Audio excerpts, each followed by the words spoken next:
Diogo Souza. Estamos de volta com o nosso Tati Cidade desta segunda-feira. Eu quero tratar de um assunto aqui. O promotor Sebastião Sérgio da Silveira pediu a anulação da repactuação do contrato de concessão do transporte público de Ribeirão Preto. Para a gente entender melhor esse assunto, eu convidei aqui o vereador Marcos Papa, do Podemos, para a gente explicar o que está acontecendo. Papa, mais uma vez é um prazer em recebê-lo no nosso programa, sempre bem-vindo, viu? Obrigado, Diogo. Muito obrigado pela oportunidade mais uma vez. É uma alegria mesmo estar aqui com você. Papa, me diga uma coisa, essa manifestação do Ministério Público foi a partir de uma denúncia sua, né?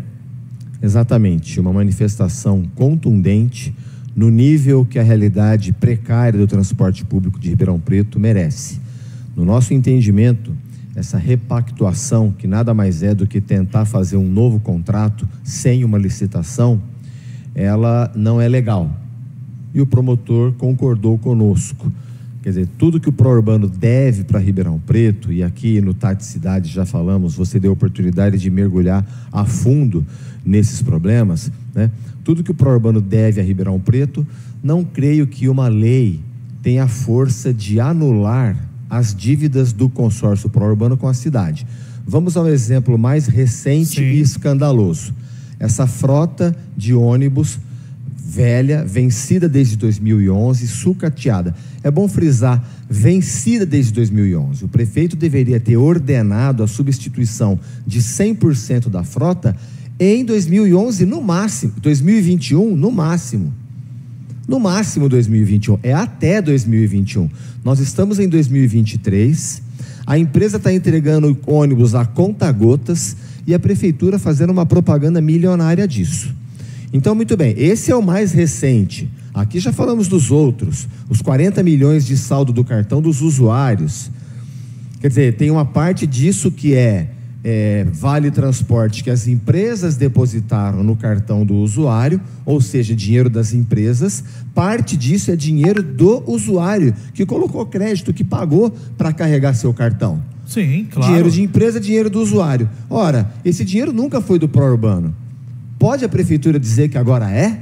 Ainda que tenha sido uma lei? Eu não acredito nisso e por isso fiz a denúncia. Você tocou numa questão muito importante. Você falou que os ônibus estão vindo a conta-gotas. E realmente, eu sou daquela questão.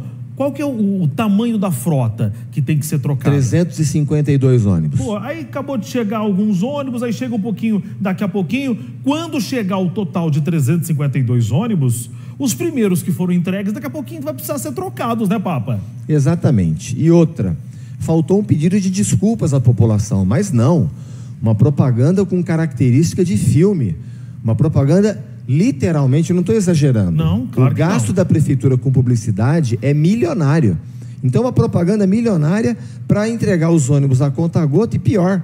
Aqueles ônibus de 2012, quando o contrato começou a vigir, quem comprou foi o Pró-Urbano. Agora quem está comprando é a gente, é você, é quem está nos acompanhando. Somos aqui. Nós. Porque a prefeitura, nessa repactuação, ela agora tem subsídio.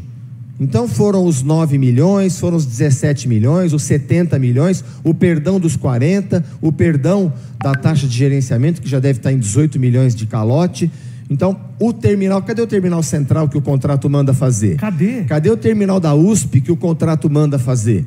Então, por força de lei, a prefeitura pode dizer que tudo para trás está certo. Eu não me conformo com isso. Não me conformo e fiz a denúncia.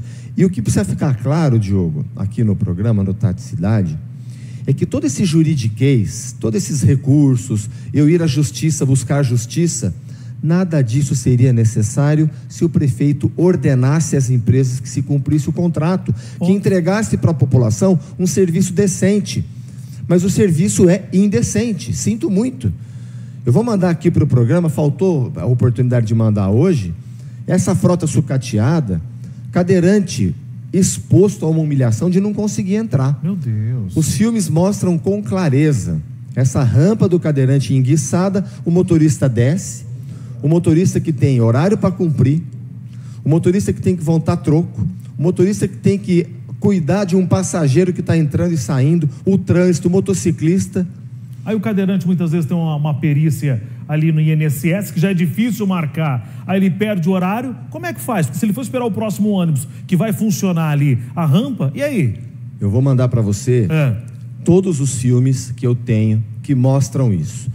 Toda essa situação que o motorista está exposto de estresse e o cadeirante humilhado, o ônibus indo embora e até esperar o outro ônibus.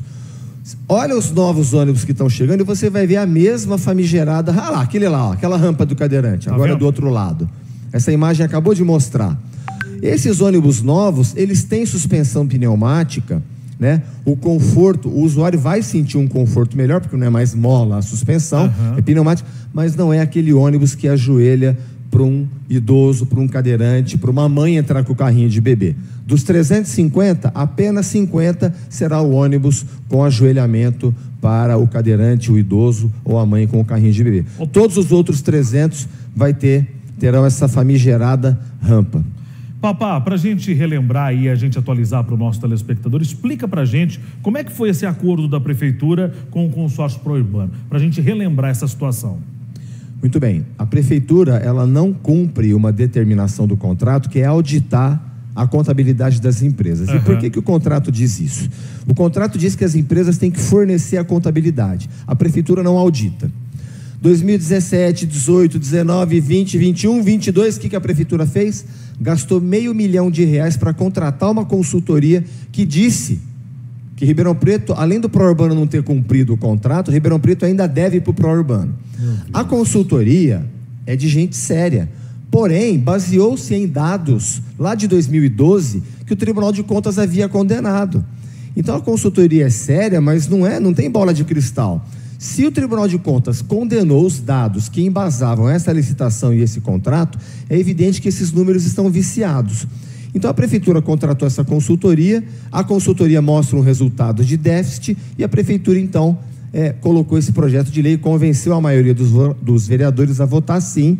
Então é uma lei aprovada pela Câmara. Eu fiz questão de votar não, porque não acredito que esses números estão corretos. A Prefeitura deveria, através de auditores fiscais dela, através de fiscais fazendários dela, fazer a auditoria da contabilidade das empresas para saber por que os investimentos não foram feitos.